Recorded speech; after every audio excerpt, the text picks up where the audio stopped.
Su sulle montagne,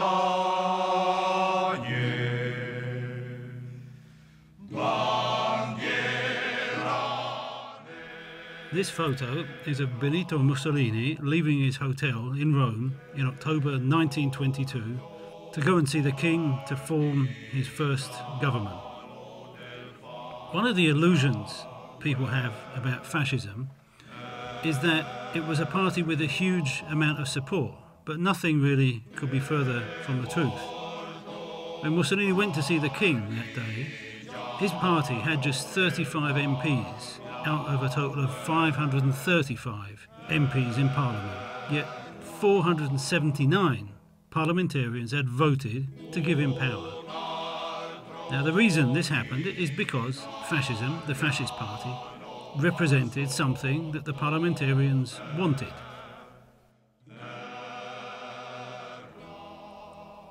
A few years before then, there had been a huge wave of working class activity that culminated in September 1920 with the occupation of the factories, an occupation that went on a month, that posed quite starkly the notion of power over who was actually controlling the workplace, management or the workers. And in many cases, workers, as you can see here, occupied their factory with weapons.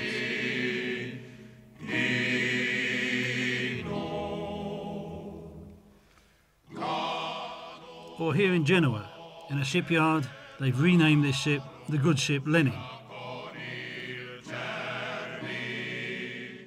Elsewhere, over this 2-year period, there were strikes, demonstrations, in such a way that the very basis of society was being challenged. Who ruled society was being challenged by the people who had never ruled society, the working class of Italy. But at the same time, there was a counter-reaction to this. The fascist party offered the traditional rulers of society a method of controlling this upsurge of activity. And the method was intimidation, violence, the burning down of buildings. Or here, the burning and sacking of trade union offices in Turin. Or here in Trieste, the burning down of left-wing newspaper offices. But there was resistance to all of this. Barricades in Trieste and many other cities, but often this resistance wasn't coordinated. But here in Parma, it was. Parma was the best case of unity of socialists, communists, anarchists, trade unions, all united together in resisting the fascist onslaught. And it was a resistance that continued in the city for 4 long days. Barricades throughout the working class areas. These barricades were successful in resisting the onslaught of 30,000 fascists who retreated in disorder. But overall, fascism was successful. It had enough support from the ruling class, and in fact, in the early years of fascism's rise, it's been calculated that 10% of the finance to the fascist party came from the banking and insurance sectors, and 64% of finance came from industrialists and the business world at large. So they had the finance, they had the arms that were handed over, 100,000 weapons were handed over by the police to the fascists in the years of its rise to power.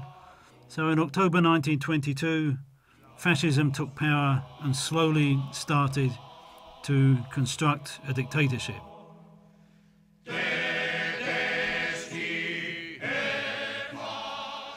Over 17 years of its existence, the Fascist Special Tribunal gave out prison sentences to 4,000 communists, 323 generic anti-fascists, 24 anarchists and 12 socialists.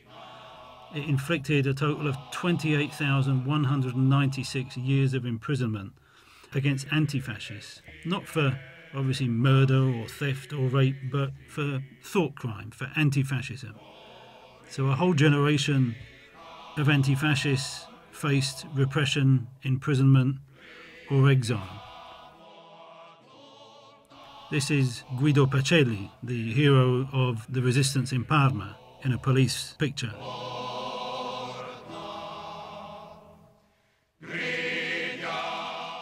Under fascism, the whole nature of society was transformed. It became a mass modern society.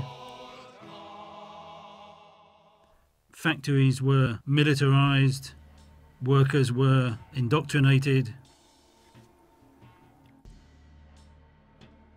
along with the rest of society.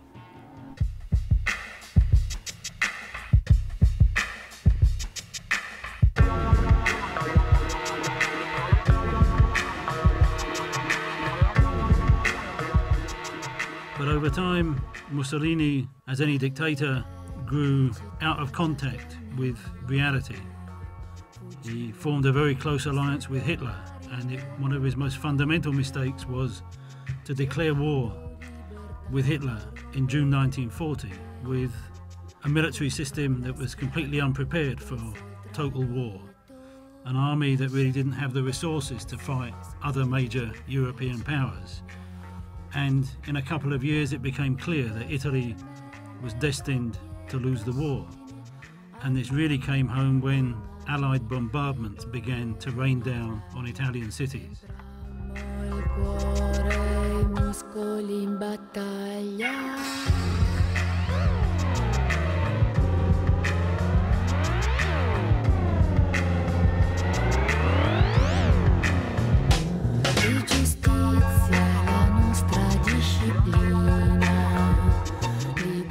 More than that, bombardments started to rain down on the investments of industrialists. This is a Fiat factory in Turin in 1943, bombed by the Allies.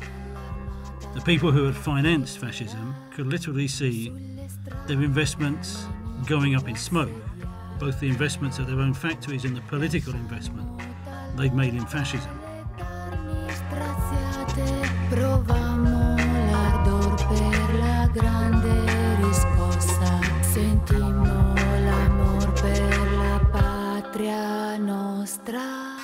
Ordinary people were suffering intensely. Italy had no warning systems, it had no air raid shelters. Every evening in the major cities, people had to get on their horse and cart and drive out of the city to the outskirts to sleep. The whole of society began to shift away from fascism and initially towards a hope of some kind of end to the war, some kind of, if you like, anti-fascism. In September 1943, the Italian state declared itself neutral in the war. It signed an armistice with the Allies. And this is when the resistance really began. It also began because the Germans invaded Italy at that point, occupying it as they'd occupied many other countries of mainland Europe. Here you can see in the background a German soldier just leaving people hanging on trees in the north of Italy.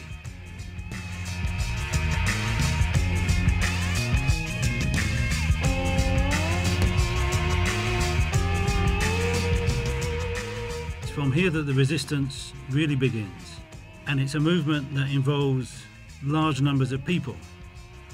It involves women, for example. 30,000 women, 10% of the total, were armed combatants in the resistance.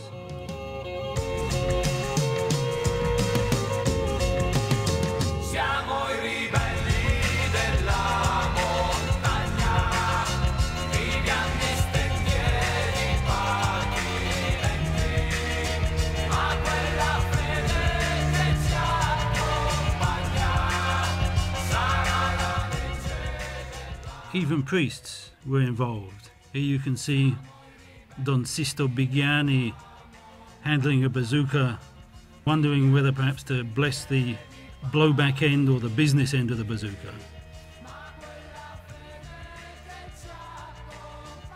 Here there's a partisan roadblock being built in Piedmonte with the active support, you can see they're bringing sandbags, of women from the town. But most of the large numbers of partisans were fighting up in the mountains. Aldo dice 26 per 1. Aldo dice 26 per 1. Aldo dice 26 per 1. But they didn't spend all their time fighting. They had to write documents, receive documents, discuss the documents they received.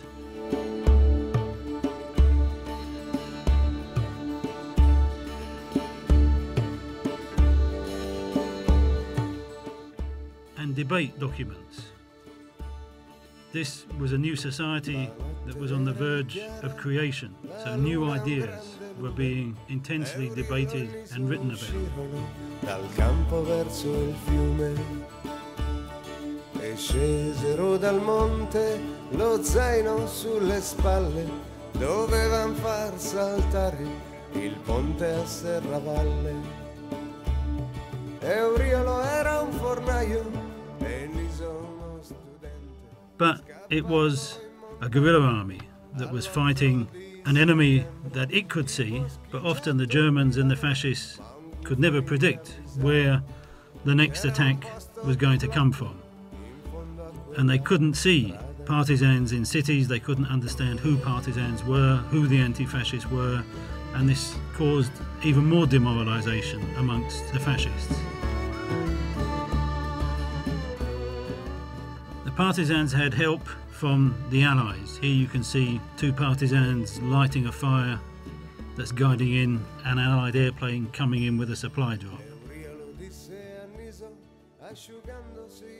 But the nature of the alliance was problematic, particularly for the left. Here you can see a jeep at the front of this column. A sticker on the front says, "Long live the Communist Party." All the other vehicles in the background are from the US Army. So you had the liberation of Italy carried out by communists and the US Army together, apparently with the same objective.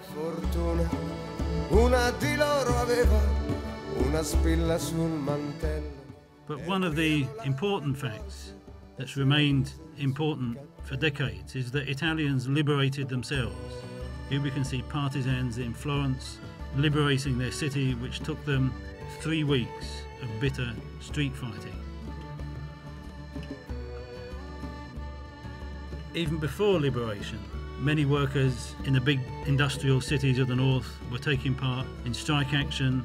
Another strategy that was used was sabotage. Here you can see 2 people pouring sand into the wheels of a tram.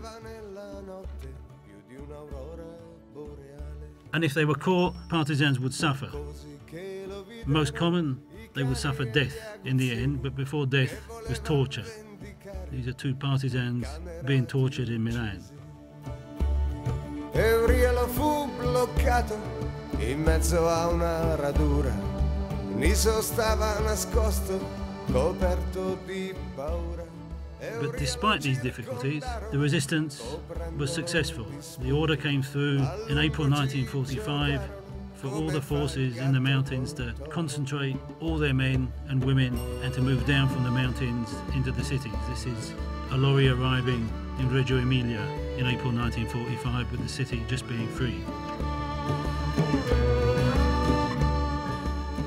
In the big cities such as here in Milan, workers either commandeered tanks or had been making them themselves in the weeks preceding the insurrection. The same thing can be seen here in Turin. These are workers from the Spar factory in Turin. It was a mass insurrection in the cities, led by the working class in factories. This is a photo from the liberation of the Ferriere factory in Turin, where 5 workers died resisting an onslaught by fascists and German tanks.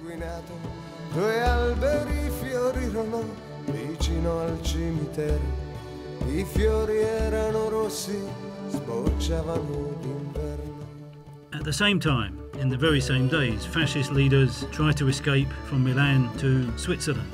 but they were all caught. And here you can see, just a few seconds before their execution, some of the main fascist leaders, men who had acted as dictators throughout Italy for 20 years, about to be shot by a partisan firing squad.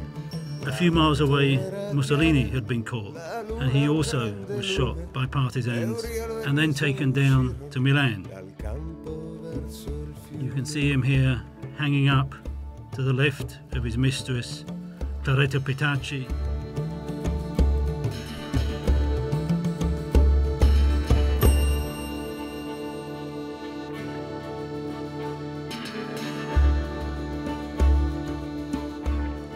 The partisans had won. They'd beaten Italian fascism and they'd beaten German Nazis.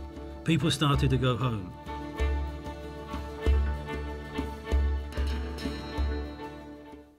Normal life, normal family life, perhaps, could start again. But many partisans and many people who'd taken part in the resistance didn't want that. They wanted more. This is the 1st of May 1945 in Turin. You can see on the truck lots of armed women celebrating International Workers' Day.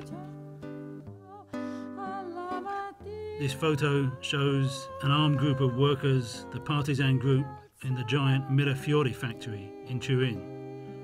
It shows the very physical potential that existed for a few weeks and months in mid-1945 in Italy.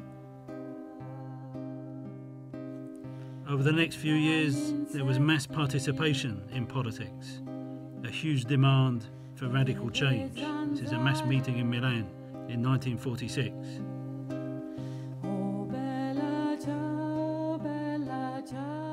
As the years wore on, the radical demands for radical change embodied in the resistance remained. They were forever on the horizon. Any mass movement for progressive change immediately talked about the partisans, immediately talked about a movement from below that had defeated a 20-year dictatorship and driven out probably the most efficient fighting machine in Europe at that time. It was a struggle, a movement to which people always connected.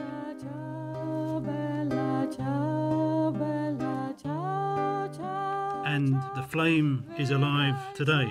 Any struggle immediately resurrects lots of the partisan songs, lots of the partisan slogans, and here is one that you often still hear today. Ora e sempre resistenza, now and forever resistance. Stamattina mi sono alzato, oh bella ciao, bella ciao, bella ciao, ciao, ciao. Stamattina mi sono alzato e ho trovato l'invasore.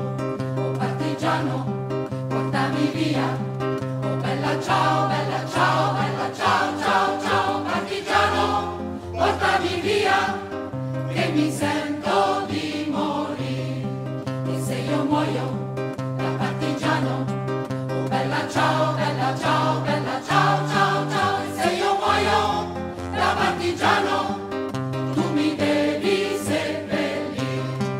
E seppellire lassù in montagna, oh bella ciao, bella ciao, bella ciao, ciao, ciao. E seppellire lassù in montagna, sotto l'ombra di un bel fiore, e le genti che passeranno, oh bella ciao, bella ciao, bella ciao, ciao, ciao, e le genti che passeranno mi diranno che bel fiore, e questo è il fiore del partigiano, oh bella ciao, bella ciao, bella ciao, ciao, ciao, questo è il fiore del partigiano, morto per la libertà.